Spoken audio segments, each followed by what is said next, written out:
The cockpit was calm in the way only pilots truly understood. Not silent, but controlled. The steady hum of the engines vibrated through the floor like a living heartbeat. Green indicators glowed softly across the instrument panel. Outside the windshield, the sky stretched endlessly blue, thin clouds drifting far below like scattered thoughts.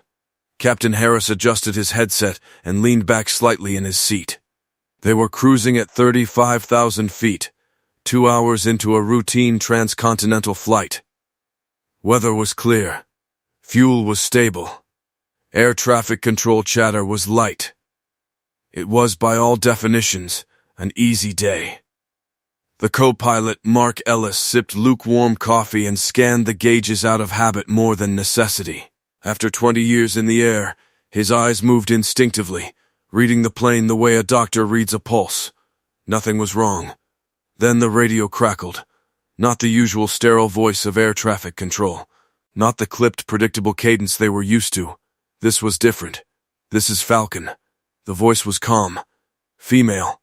Young but not uncertain. It carried a clarity that cut cleanly through the background static, like a blade through fabric. Captain Harris raised an eyebrow. The co-pilot glanced sideways at him. For a fraction of a second, neither spoke. "Falcon?" Mark let out a short breath, half a laugh. "Did she just say Falcon?" Harris smirked.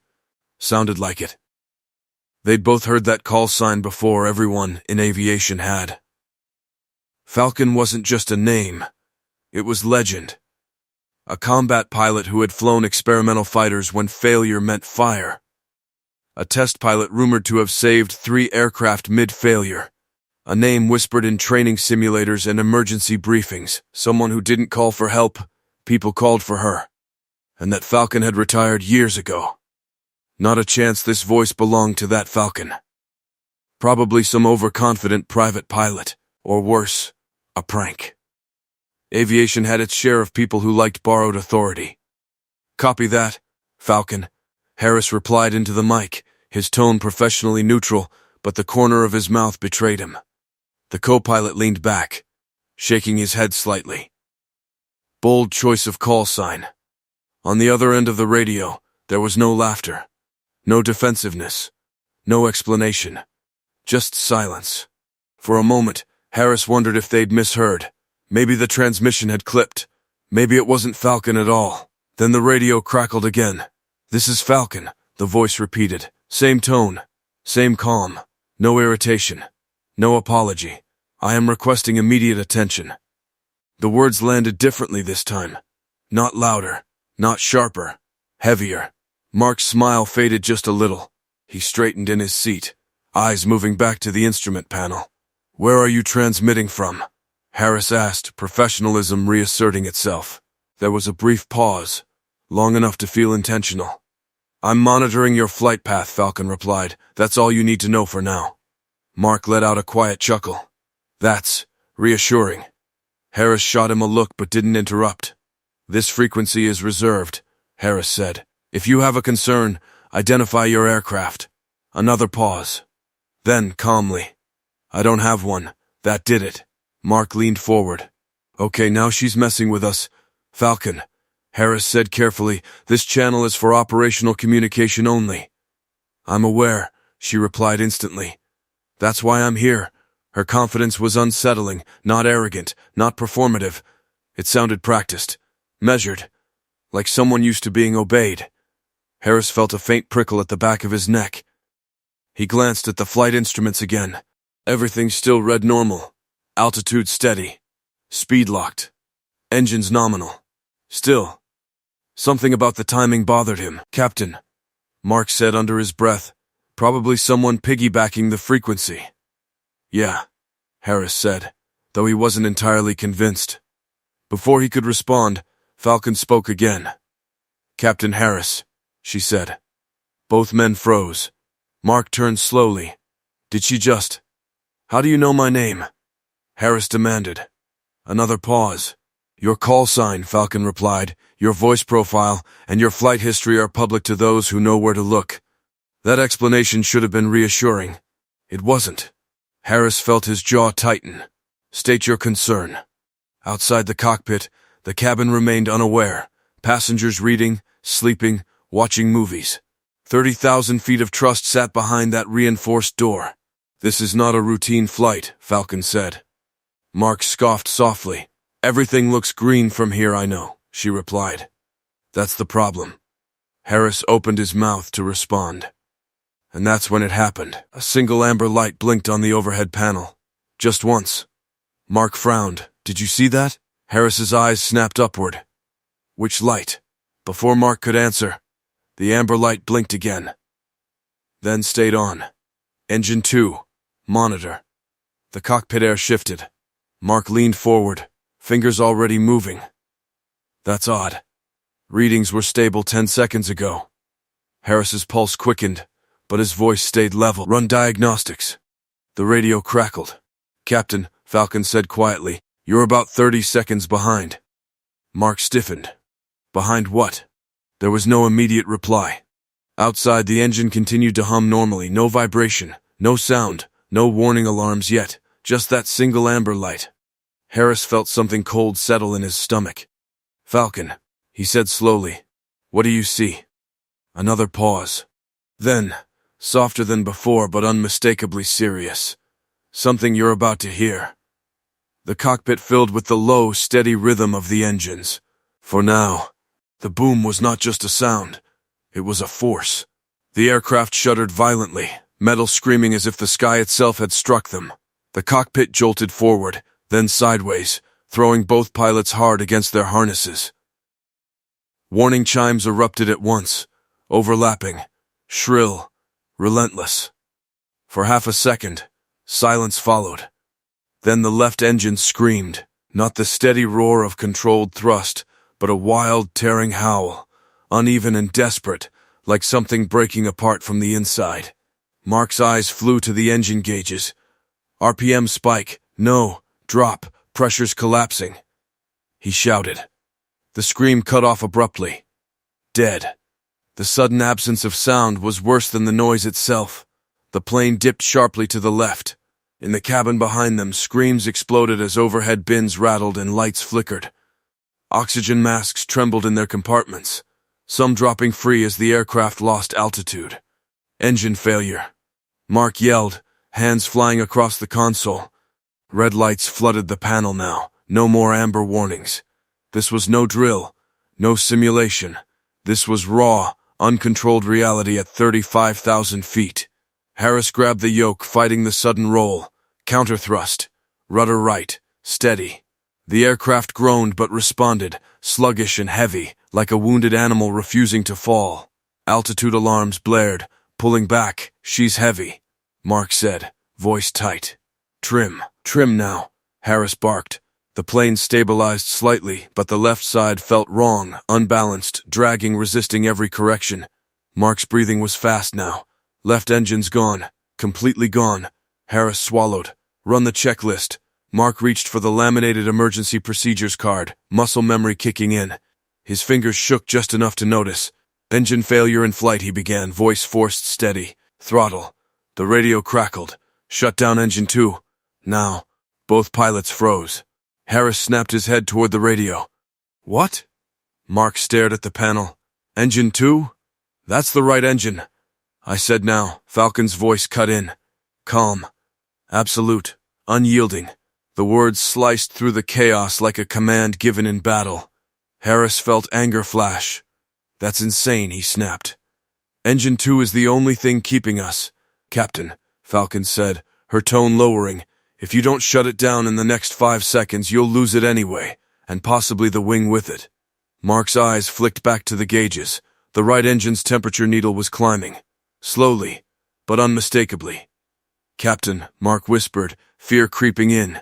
X rising. Harris stared. That wasn't happening before.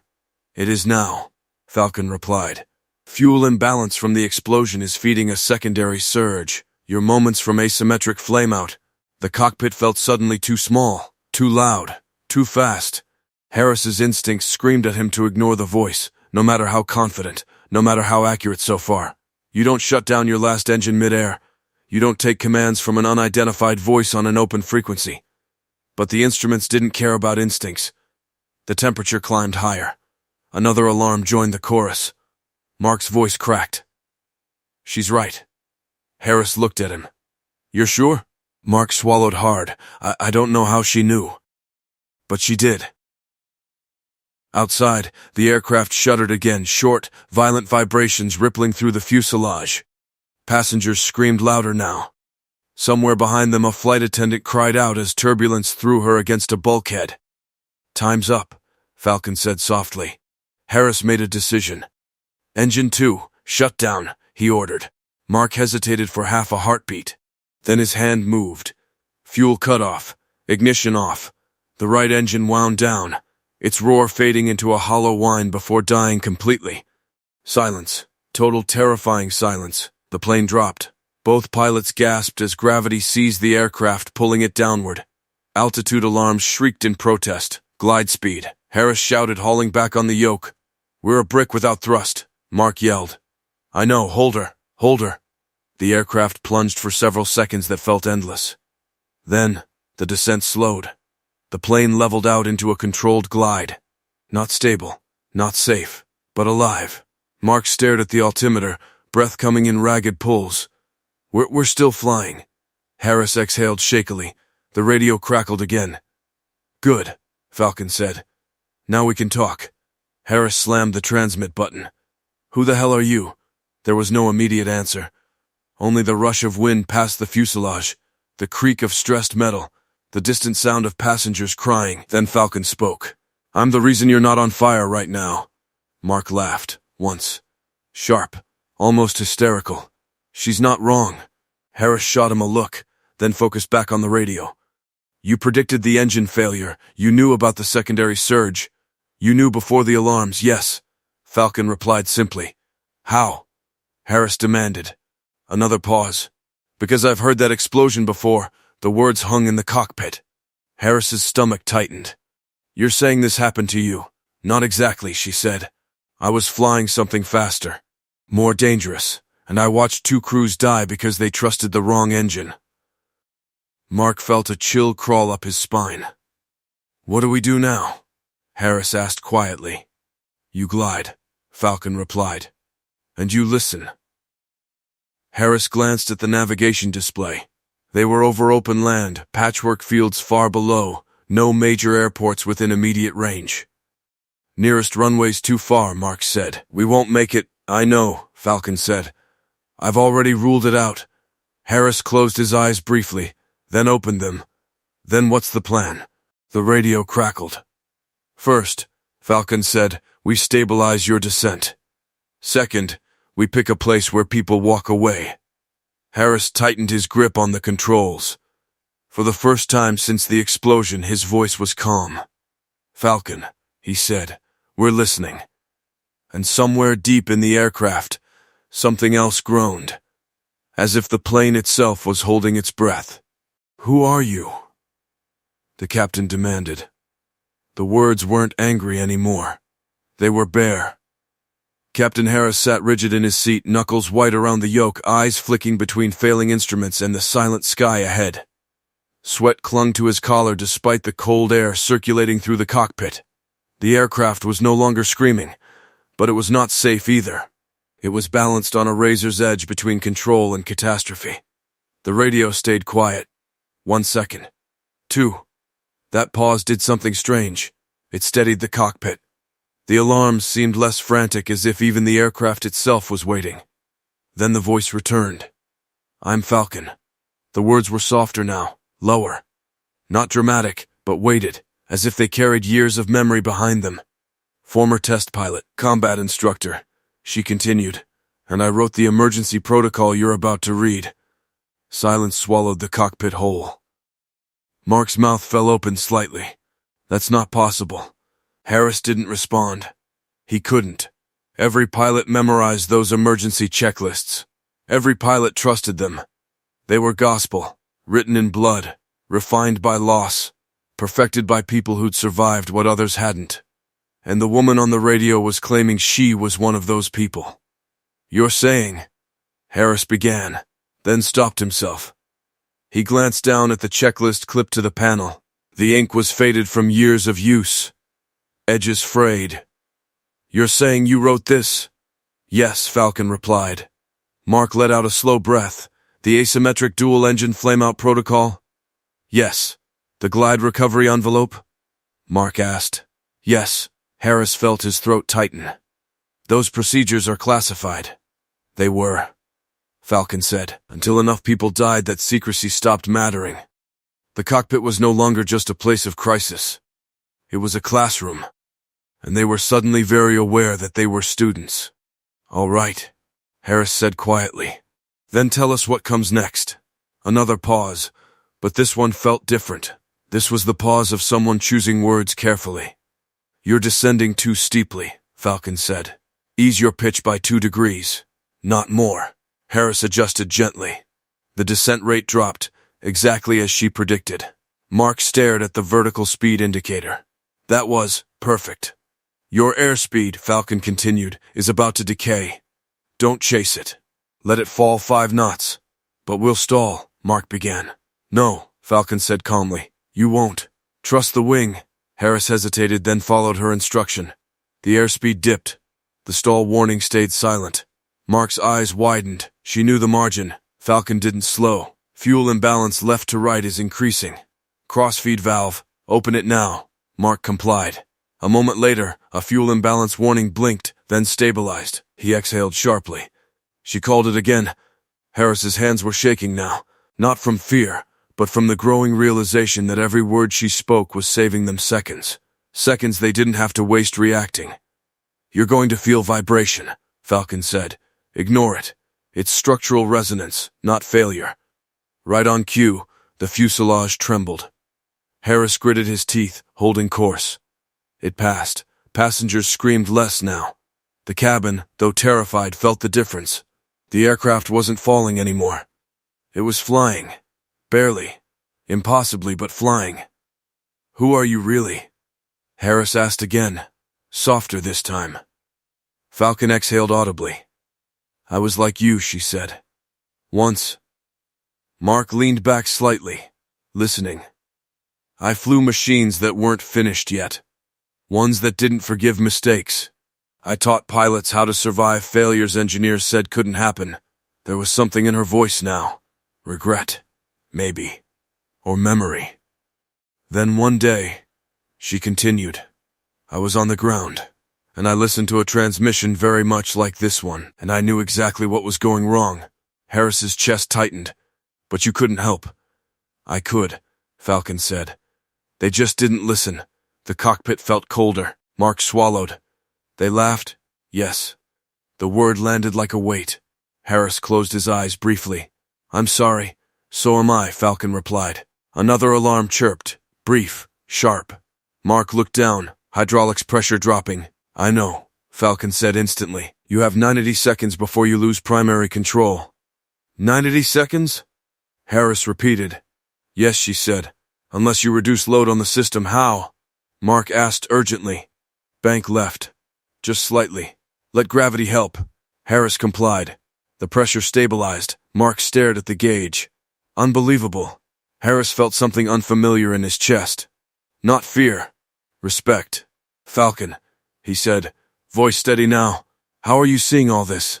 Another pause. "I'm listening," she said. "To the plane." Mark almost laughed, but stopped himself. "Every aircraft talks," Falcon continued. "Through vibrations. Through delays. Through the spaces between alarms. Most people only hear it when it screams." The cockpit fell quiet except for the wind. "You hear it all the time," Harris said. "Yes." The plane leveled out further, glide path smoothing. The horizon stopped tilting. For the first time since the explosion, the aircraft felt intentional, controlled. Mark leaned back, rubbing his face. "We're stable." Harris nodded slowly. His hands were still trembling. Not because they were about to die, but because they almost had, and didn't. "We weren't alone," he said quietly. "No," Falcon replied. "You weren't." Outside, the sun glinted off the wing, scarred, damaged, but intact. The aircraft continued forward, silent and wounded, guided by hands in the cockpit, and a voice in the air. And for the first time since she'd spoken, Falcon allowed herself the faintest trace of emotion. "Keep listening," she said. "We're not done yet." The runway appeared sooner than anyone expected. Not because it was close, but because hope sharpens the eye. Captain Harris spotted it through the windshield. A long gray strip cutting through open land, shimmering under the late afternoon sun. Emergency vehicles lined its edges like silent sentinels, red lights flashing but sirens mercifully still. "We've got the field," he said quietly. Mark leaned forward, disbelief softening into awe. "I don't know how, but we're actually going to make it." The aircraft responded gently to the controls now, wounded but obedient. No engines, no roar, just the steady rush of air beneath the wings, pure, fragile flight. In the cabin, the chaos had shifted. The screaming had faded into whispers, prayers, and clenched hands. Passengers sensed it, not safety yet, but direction. The plane wasn't falling anymore. It was choosing where to go. Falcon's voice returned, one last time in command mode. "Line up slightly left of center," she instructed. "Your right gear will touch first." Harris adjusted. "Do not flare early," she added. "Let gravity finish the job." Mark swallowed hard. Gears down. Locked. A green light blinked. Then another. Then the third. All green, Mark confirmed. The ground rushed up faster than instinct liked. Harris's hands were steady now, not because he wasn't afraid, but because fear had been replaced by trust. Trust in the machine. Trust in his training. And trust in a voice that had guided them through the impossible. "Now," Falcon said softly. The right landing gear touched first. A hard jolt. Controlled. Then the left. The aircraft slammed onto the runway, tires screaming, sparks flashing as metal kissed asphalt. The fuselage shuddered violently but held. Harris pulled back just enough. The nose came down, the plane skidded, swayed, then straightened. Brakes engaged. The aircraft slowed. 50 knots. 30. 10. And then stillness.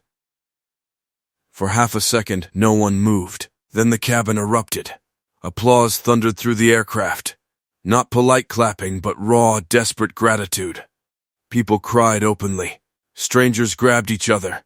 Someone laughed hysterically. Someone else fell to their knees in the aisle. Life had returned. In the cockpit, Harris finally exhaled. His hands were shaking again, but this time, he didn't fight it. Mark removed his headset slowly, like he was afraid the moment might shatter if he moved too fast. "We're down," he said, voice thick. "We're actually down." Harris nodded, staring straight ahead. The engines were silent. The alarms were quiet. The sky beyond the windshield looked ordinary again. But nothing was the same. He reached up and removed his own headset. The radio was silent now. Too silent. "Falcon," Harris said quietly, pressing the transmit button. No response. He tried again. "Falcon, this is Captain Harris." Static. For a brief irrational moment, panic flickered. Not about the plane, not about the passengers. About her. "Don't," Mark said softly. "She's still there." Harris swallowed. "Falcon," he said again, more gently this time. "Thank you." The radio crackled faintly. Her voice returned, quieter now. Tired. But clear. "Next time," she said, "don't laugh at a call sign." Harris closed his eyes. "I won't," he said. "I promise." The radio went dead. No static. No farewell. Just silence. Emergency crews rushed the aircraft moments later, surrounding it with practiced urgency. Firefighters checked the wings. Medics boarded. Doors opened. Passengers stepped out into the sunlight, alive. News cameras arrived quickly. Questions followed. Officials demanded explanations. Engineers stared at the aircraft like it was a ghost. But there was one question no one could answer. Who was Falcon? Harris and Mark gave their reports.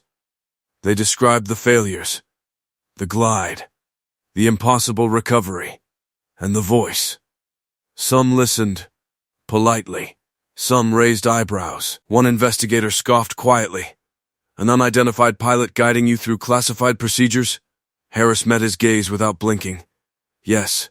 And you followed those instructions? Yes. Even when they contradicted standard protocol? Harris didn't hesitate. Especially then. The investigator closed his notebook slowly. You're telling me a voice on the radio saved this plane?